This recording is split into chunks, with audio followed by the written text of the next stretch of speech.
Chris Graham for AwesomeWrestlingEntertainment.com. Coming up next on Shooting Straight, AWE Founder Marvin Ward. You don't want to miss this.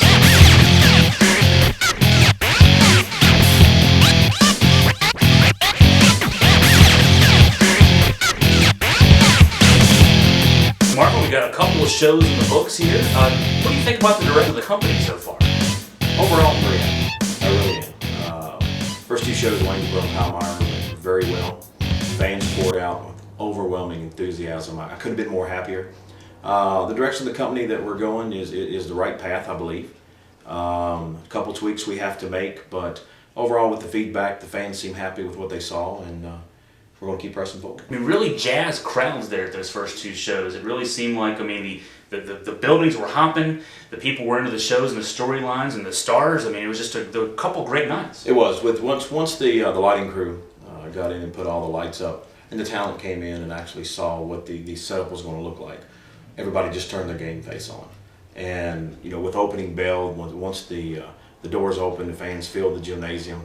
As the lights came down and the production started, you could just feel the electricity in the air. I've never seen anything like it. From the beginning of the show to the end of the show, fans were just into it all the way through, and I've just never seen anything like it before. What you're bringing with AWE Wrestling is really, it's what fans are used to seeing on TV on a regular basis. Well, they are. Fans today have been spoiled. They really have. And it's nothing to be negative about or nothing to be mean toward the fans. They're just used to seeing all the big lights and the production and the staging that comes with Monday Night Raw, that comes with SmackDown, that comes with your monthly pay-per-views. So we decided with AWE, in order for us to really get the brand over and to make AWE a part of the overall weekly same drive you see on television, was we bring in the staging and the lights and offer that with every show we do, whether it's televised, whether it's house shows, no matter what. Every time you see AWE, you're going to see the lights, you're going to see the stage, and you're going to see the production. And fans are really, they're really behind it. A mix of established stars, names that we know, and then newcomers, maybe fans don't know necessarily, but they will know pretty soon. Oh, absolutely. We have, I believe, bar none, the greatest talent roster that could be assembled today. Michael Fletcher, incredible, former WWE developmental talent. Jamin Olivencia, Ali Akbar from OVW. It's Short Sleeve Samson, my little buddy, the world's greatest and strongest midget, I call him. He hates it when I say that. And we got a character that I think is just destined for greatness, and he's called the Aborigine. And I've never seen a guy in my life have this much talent wrapped up in his body, just waiting to show the world. And I'm real happy with the talent roster we put together. It's just incredible. The talent roster is put together. You're very happy with that. The production and lighting, the shows. I mean, again, the fans are jazzed. Future's bright for AWE. AWE's off and running. A couple of snags in the road we hit. There was a couple shows we wanted to do that we're not going to get to do for different circumstances, but no big deal. That happens in everyday life. We got some big things coming up. Some shows planned that I really believe fans are going to just it's going to be jaw dropping. And as time goes on, I'll tell you more about that. But AWE is here. We've made our mark in the industry. The world is looking for us. Now's the time we can't make a mistake. Everything we do from this day forward has to be a strategic move. We can make a little mistake, just can't make no big mistakes. So, and we're not going to. So, I mean, we got things on the drawing board. If we don't like them, we'll step back, readjust, then move forward. But fans can rest assured that AWE is here to stay. It is the next big brand in professional wrestling, and I personally guarantee you the entire world will know who we are within 6 months. Nostalgia is really selling right now. The WWE coming off a successful WrestleMania. We brought back a lot of the names from the past.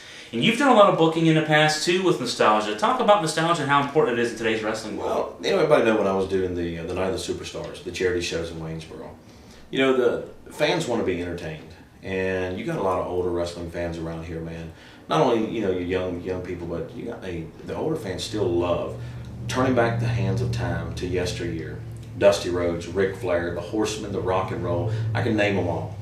And with the economy the way it is right now, man, I mean, the world's in a bad place.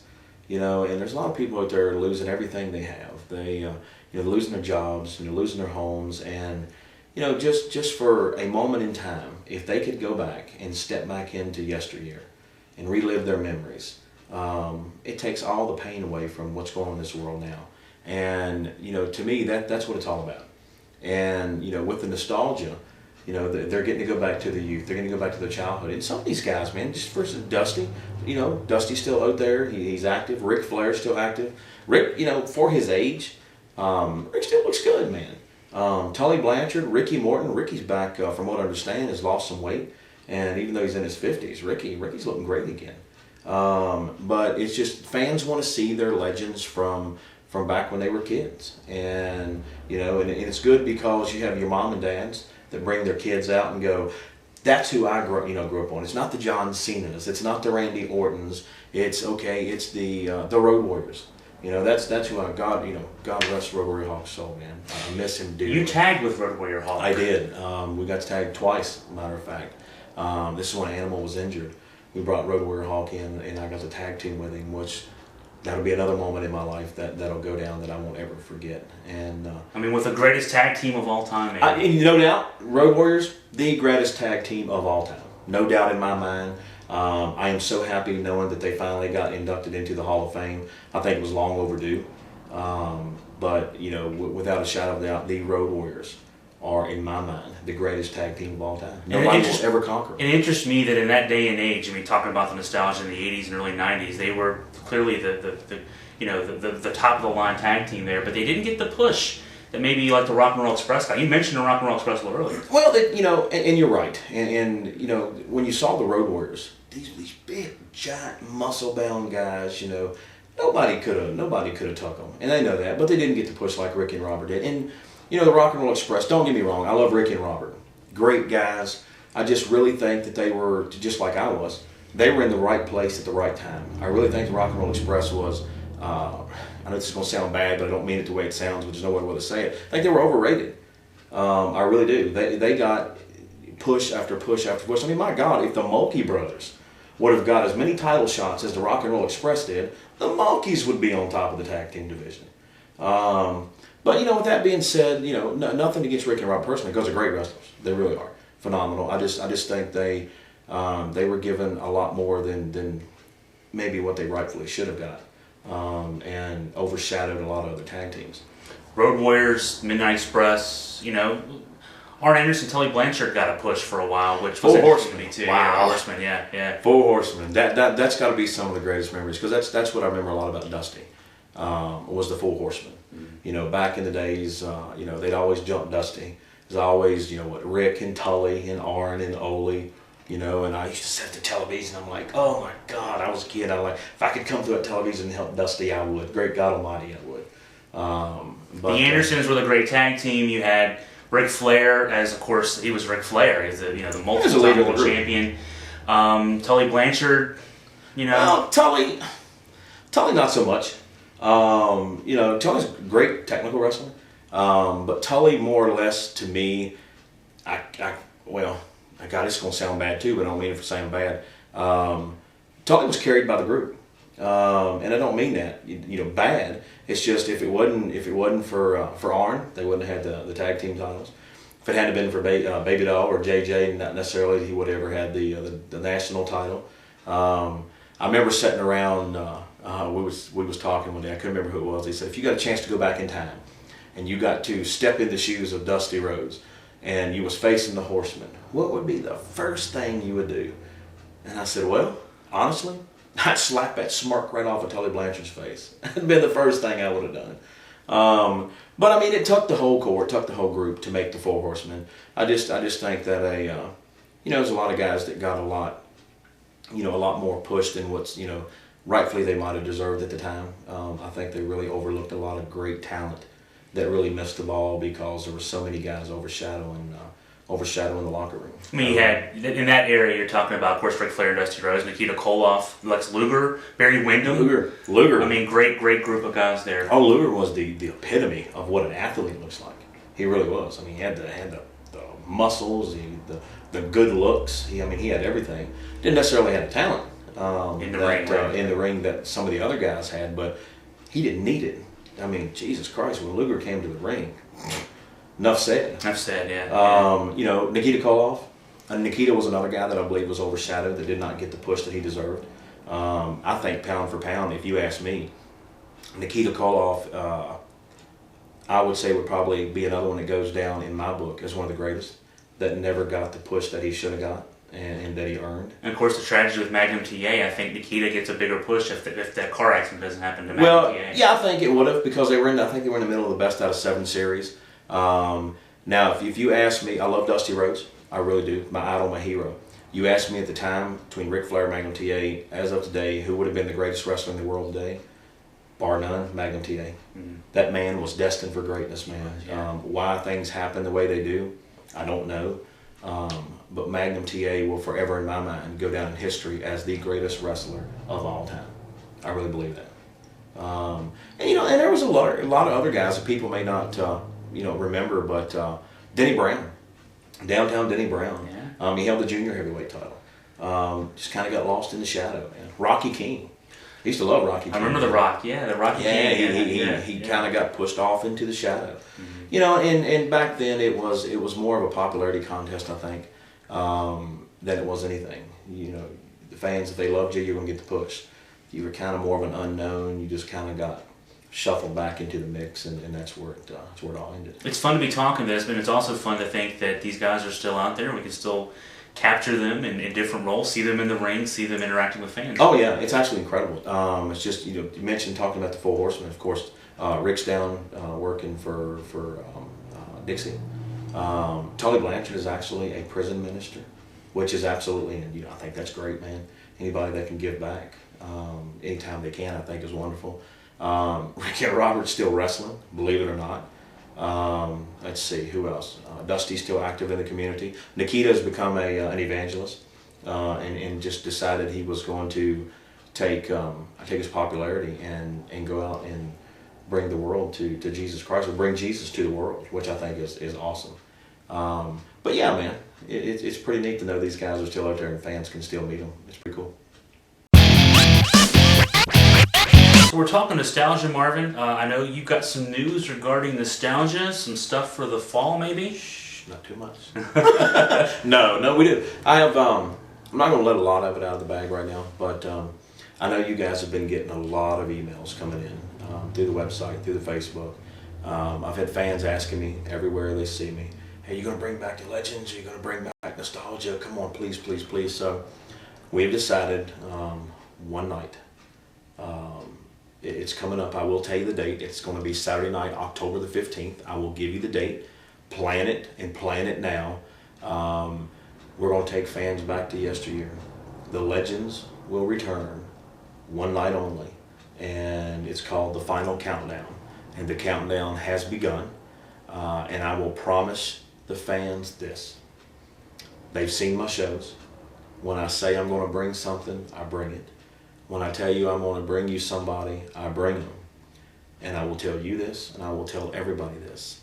This will be the biggest show to date I have ever assembled. And it will be filled with some of the biggest names in this industry today. And it's taking place here in the area on Saturday night, October the 15th. Details are going to be released very soon. Information will be released very soon. And the first couple legends we've already have booked is going to just be jaw-dropping. And coming up October 15th. Fans want it, we're going to give it, man. Facebook has been a buzz with this. The AWE Facebook page, close to 1,000 fans at this taping. Yes. Depending on when you're watching this, we may be well over 1,000 by that point. But the speculation has already begun. People are saying, well, we want the legends back. One, they've heard about the fact that there are legends, and a legend show may be coming later this year too. And then now people are just out there saying basically who they want. Oh yeah, it's just if you go to the Facebook, which is Cheap Pop. Facebook.com/Awesome Wrestling Entertainment. Go to it. If you don't like it, like it. But yeah, I mean, the speculation's all over the place. Dusty Rhodes, Terry Funk, the Four Horsemen, Hacksaw Jim Duggan. It is all over the Facebook page. We're asking fans who they want, and the fans are telling us. And I promise you this: if you want them, and you're coming to the show, I will bring them. That is my promise to you. And but I will say this: this will be a night you will not ever want to miss. It's one night only. It will not happen again. There's going to be a lot of special things that happen that night that you will only get to see at that event. That if you miss it, you're going to sit at home wishing you hadn't have. I will tell you this, tickets for this event is going to be a little higher. I'll go ahead and tell people that now because of the size show it is and with the amount of big name superstars we have coming in. The first two rows of ringside are going to be $35. That's VIP ringside. Everybody that buys a ticket will get to meet and greet all the superstars, but the first 2 rows of VIP will get to come in 30 minutes early above everybody else. Get a little bit more time with the superstars. Then ringside is going to be $25, and general admission is going to be $20. Still a good ticket price. We're not, we had to up it a little bit to cover our expenses and with the amount of publicity and time that we're going to put into this thing.